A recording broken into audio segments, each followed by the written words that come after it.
depth discussion on some of that.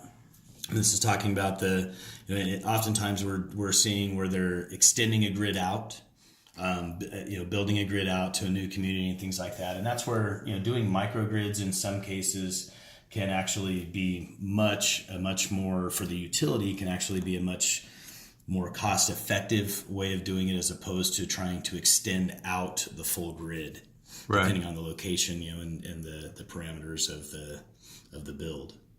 So what we'll do is we'll go in here, and so this is for a microgrid application. So you got your wind right here, you've got your diesel generators, you've got your wind, you've got your solar, you've got your batteries, okay? And so what we're going to do is we're going to take this energy, we're going to put it here, and then we'll have a control center right here that is going to have smart controls. And those smart controls, when the wind is blowing and they're consuming, then it's going to push it right that way. When the sun is on and they're consuming, it's going to push it right that way.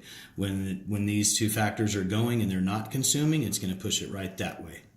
So it's going to go into our batteries, and then from our batteries, when the wind stops, the sun goes down, these people are all consuming, we're going to push it right out of those batteries that way. In an ideal world, we want to use this as little as humanly possible. We don't want to be burning diesel fuel and turning it into electricity. It's very inefficient, and it's very, that's where you're getting dinosaurs, CO2. burning dinosaurs. Yeah, that's where you're getting those high CO2 emissions.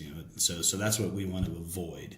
And so you can still have that there, though, in case of an absolute emergency, because we're going to be able to provide, hours of backup with these. And if it goes above and beyond that, in a state of catastrophe or something like that, then your diesel generators are still going to be able to work and carry on. Or you can have natural gas turbines in there. There's several different ways you can do it, but all of those can all go to here and back out.